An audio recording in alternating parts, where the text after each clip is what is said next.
what I'd like to do is go through a couple of examples of training simple deep learning models so you can see from the very beginning how it's done. And to start with, we'll start with the simplest example that you can get. And this is doing a model that's trained on the mnist dataset, so the dataset of handwritten digits. We're going to use the Sequential API in Keras to do the training. And this is a very simple, very basic API that's available within Keras. This is one of the notebooks that's in the repo, and this notebook's called Keras Sequential API mnist. And this is a totally self-contained, very brief deep learning model. And what this does is it imports the data set, splits it into test and train, and then there's a very, very simple model, just has a very small number of layers, and the model gets fit, and we'll see what the score is, what the accuracy is. So what I'm going to do right now is run this, and I'm running it in Colab. And we'll see how this goes. So what you're seeing down here is Keras is producing for each epoch that's being run. So an epoch is an iteration through the entire training data set. For each epoch, Keras will produce a set of information about what's happening. The number of the epoch, of the total set, how long it took, the loss, accuracy, validation loss, and validation accuracy after each epoch. So you can see here the accuracy is quite good, and the time is pretty fast. That's all it takes. That is training a Keras deep learning model, a totally self-contained example that you can run directly from this example in the repo. So what this demonstrates is the simplicity of Keras. So it's very accessible compared to a full-blown TensorFlow. It's extremely accessible, particularly for beginners. The syntax is quite easy and direct, and it's also fairly succinct as well. One of the things that happened over the course of writing the book is that Keras and TensorFlow, which had existed as separate projects, so they were independent projects, related but independent.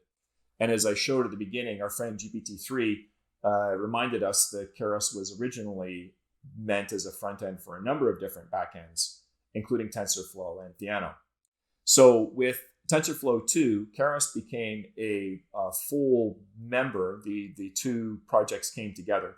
Keras is recommended as the high-level API for TensorFlow, and Keras Keras libraries are now distributed by preference through TensorFlow, as opposed to independently.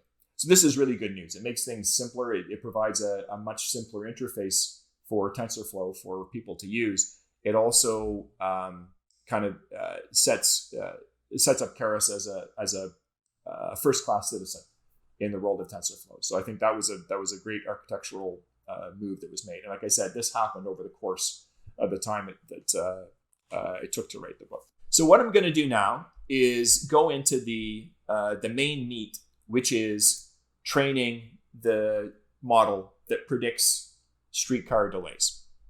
So there is a notebook in the repo, streetcar model training, which contains it. What it does is it takes in a data frame, a pickled data frame. The cleaning has already been done. So I mentioned this data set was really dirty, had all kinds of problems in it. So there's a separate notebook that cleans that up and produces a pickled data frame that this notebook ingests. You can think of it as a little bit like when you see traditionally you see a chef prepare a meal on TV in a cooking show. They're not going through and doing all the chopping of the vegetables and the peeling of the potatoes. That's all done beforehand. And the chef kind of puts the ingredients together, pops it in the oven, and they may not go through the process of eating it. They may bring it out to see how good it looks. And that's what this notebook is all about.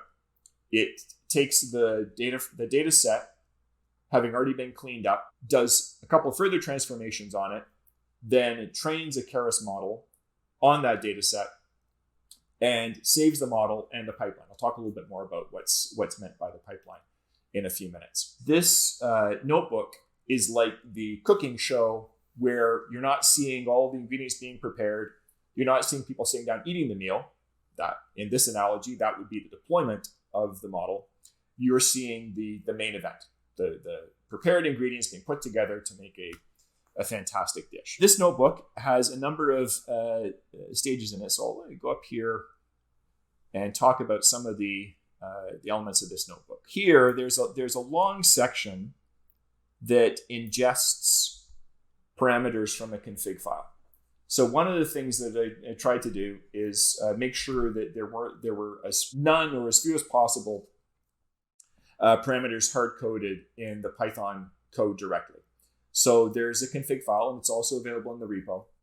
I can show you what it looks like. So it's a YAML file that probably has 30 or 40 parameters. And by changing these parameters, you can adjust the training, perform different experiments, change both hyperparameters, so things like the learning rate, things that are kind of deep down in the bowels of the model, as well as higher level items as well. And I found that in terms of iterating on the training, having all of these parameters in a config file, so I wasn't constantly touching the Python, really helped a lot. It sped up the iterations through the training and made the process of improving the model a lot faster. The notebook has a long section where these config parameters are ingested, and then there's some helper functions. I'll go down here. So here is an important section where the parameters for experiments are set. And we'll show this in a little bit. So the idea is that we don't want to have to worry about all of the different aspects that can be changed when doing a training exercise. So by having experiments, and these are experiments are just collections of parameter settings. By having experiments defined, you can change one value in the config file, rerun the training, and see what the result is. So that was something that made the iteration through the training process a lot faster. And what we're going to do, we're going to start out with running this notebook from end to end with experiment 0. And I'll talk a little bit about what that constitutes. So early stop is very important. What this is whether we're going to use callbacks in Keras. So if you remember when we went through the training of the mnist model, it went through the epochs. There was a trained model at the end, and you got what you got at the end. Now, as it turned out, the accuracy was reasonably high, so that training exercise was probably adequate for that application. For this application, it's certainly common that the best model, the model that has the best accuracy and the best recall, those are the two things that I was looking for, would happen in the middle of a training run. So just taking the last model, the one that comes out at the end of the training, quite often isn't what I wanted. In addition, there were also quite a number of training exercises where if I had 50 epochs, 100 epochs, it wouldn't get any better after 10, 15, 20. So rather than using up the resources to continue training when the model was as good as it was going to get, a callback allows you to say, I want to stop training when the model stops getting better or has gone X number of epochs and not gotten better. And the importance of doing that is that it can help you to actually save money. So today I'm running this in Colab, but I did quite a bit of the early experimentation with this in Paperspace, which is a great environment, great cloud-based environment for doing deep learning experiments, but it's not free. So it was probably about $1 an hour for time on the environment that I was using there. So if I could run an experiment and not have to do as many epochs, if I had an experiment that had 100 epochs or 500 epochs, and I could stop that experiment if the model stopped improving after 50 epochs, then that would literally save me money. So callbacks are really important. And it's something that is not all that well documented in the Keras documentation. And certainly as a beginner, you can kind of stumble in and start fighting with Keras and not realize that you have this facility that helps you control and get the best out of the model training resources both the time and machine resources that you have. So that's what early stop is. That's what that experiment parameter is. One way, this is in the streetcar delay data set, there are delays about 2% of the time. So it's not wildly imbalanced. There are certainly more imbalanced data sets, something like credit card fraud, maybe even more imbalanced than that is something that's very rare, one of the outcomes. But it's imbalanced enough that if you don't take that into account in the training, then you're going to get a result essentially to say the model is going to predict no streetcar delay all the time. And you're going to get fantastic accuracy. You're going to get 95%, 96%, 98% accuracy. But it's no use at all, because what you're really, from the point of view of somebody who's going to be taking a trip, they want to know, is it going to be delayed? And the worst outcome for them is if the model says, nope, there's not going to be a delay, and then there is a delay because they lose the opportunity to take an alternate form of transit, and they're likely to be late for wherever they're going.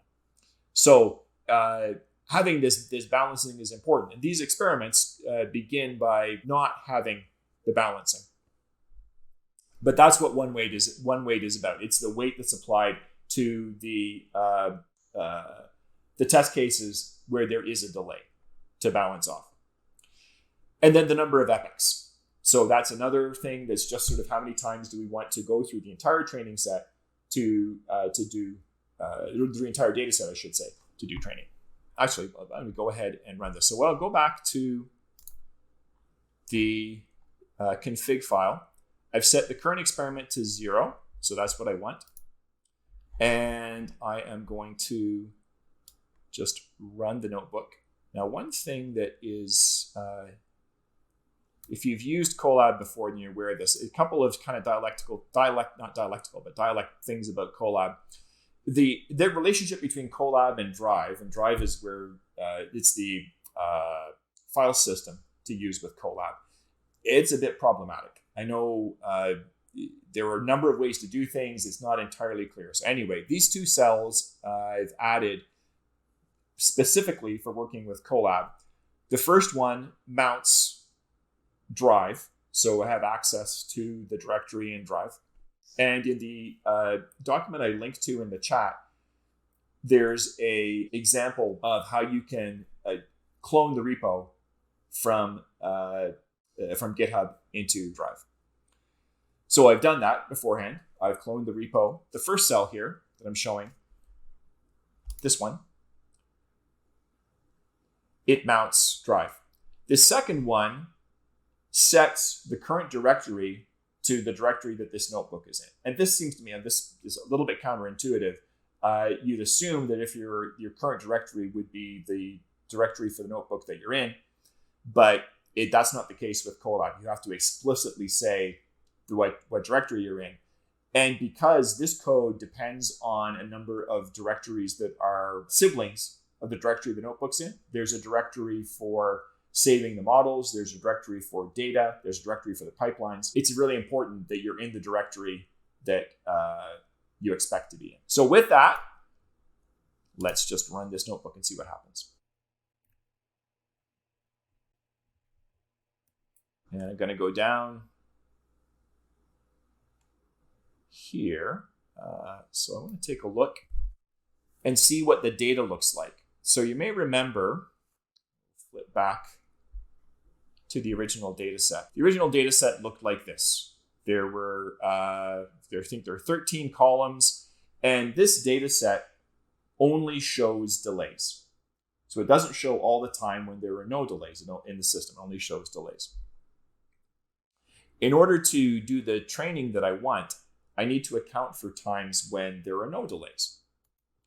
So what's happening in this stage of the notebook is the data is being refactored so that there is essentially a record for every time slice, every hour since January 1st, 2014.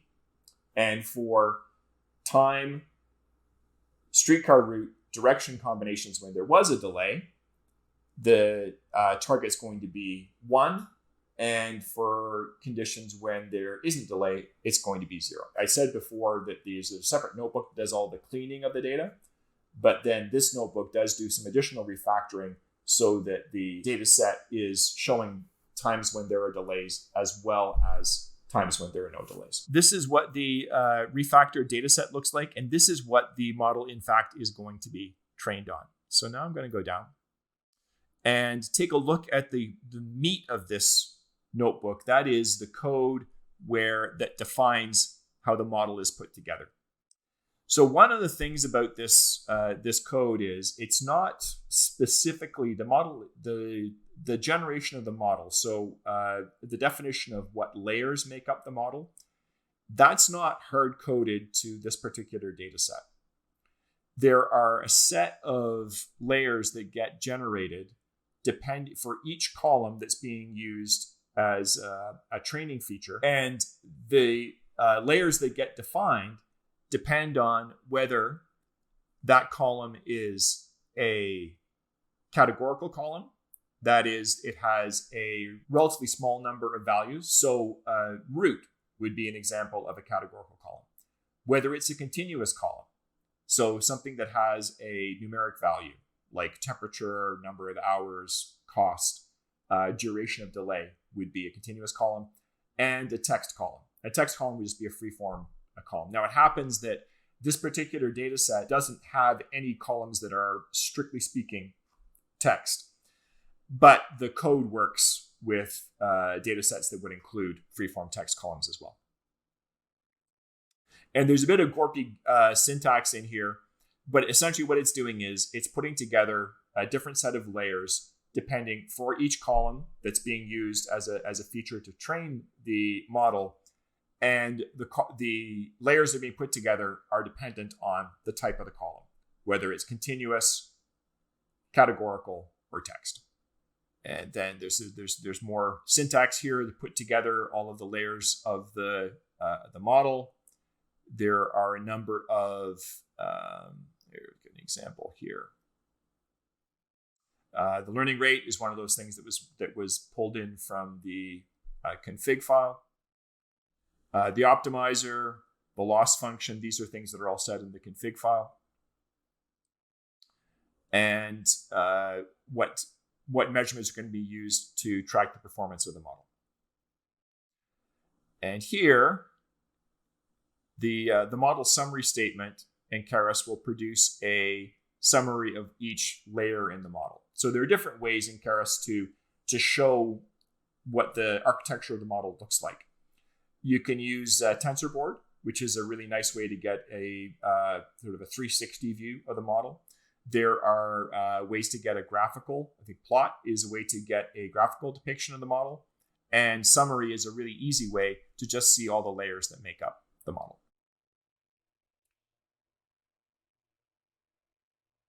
So here, I mentioned before, I talked about the idea of callbacks of early stopping. So that's what this function that I'm looking at right now does. It's based on the parameters that are set in the experiment. It will define a number of different callbacks. So one of the callbacks that could get defined will determine whether or not the training process stops early and what conditions it stops. It stops early. It also defines whether the model, the optimal model during the training process gets saved. And the nice thing about that is, I mentioned before, we went through the mnist model, you got what you got. When the training process was done, the model that you have is the model that was produced in the last epoch. Using the ability to save the model, save the optimal model based on what your performance criteria are, means that if your best model was in the 50th epoch of a 100 epoch run, that's the model that will get saved. That's the model that you'll have when you finish the training process. Callbacks also give you the ability to stop the training process when things aren't getting any better. So there's a parameter there. You see a parameter called patience. What that sets is you would continue if you, for example, if you say the thing that's most important to me is accuracy, then you can say, I want to stop training when the accuracy is no longer increasing. And you don't necessarily want to stop training if you have one epoch where the accuracy goes down, because it could. It's certainly a pattern where the accuracy would go down and then increase again. You could go into a local minima. So what the patience lets you do is you hang on for a few epochs. So you can define patience to be, I think the default I have in the config file is 15. So you can set it for a number of epochs so that if things really go off the rails, if your accuracy, for example, hasn't improved for 10 epochs, you can call it a day and say, that's it. I don't want to spend any more resources on it. But if you get to, let's say you have the accuracy is increasing for the first 10 epochs, and then it decreases for 5, and then it starts increasing again, the training run will keep going. It won't stop until whatever you're measuring for your performance has gone in the wrong direction for at least the number of epochs that are in the patience parameter. And I'm spending some time talking about this because, again, I don't think it's particularly well documented in the Keras documentation. And it really is essential to use Keras efficiently for training a deep learning model. Being able to use the callbacks, being able to take advantage of the fact that you can stop early and that you can you can save the best model from your run.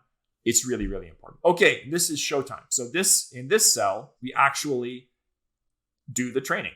We fit the model.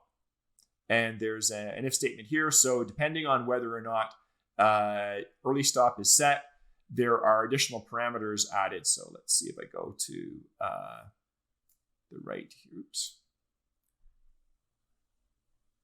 The right here. You can see this parameter, callbacks, is a list of the callbacks. So it would include early stopping, saving the model, all the other callbacks that are involved. So in this case, for experiment 0, so here it's printing out the experiment number 0. So we go back and think about what's in experiment 0. It's just a single epoch, no early stopping, obviously, and no balancing. So it runs for a single epoch, and you have pretty good accuracy. Look at that validation accuracy, 97%. Nice. I think we're done. I think we'll be able to, the good people of Toronto will not have to worry about being delayed on their streetcar trips. So there's a bunch of stuff down here, a bunch of details. So let's look at the good old confusion matrix for this training run. Ooh, that's not so great. So what this is saying is the model is never predicting that there's going to be a delay. It is always predicting no delays, and that's why it's getting such fantastic accuracy, because the instance of a delay in the data set is relatively rare. It's about 2% of the time. So obviously that isn't where we want to end up. That's not a very good result.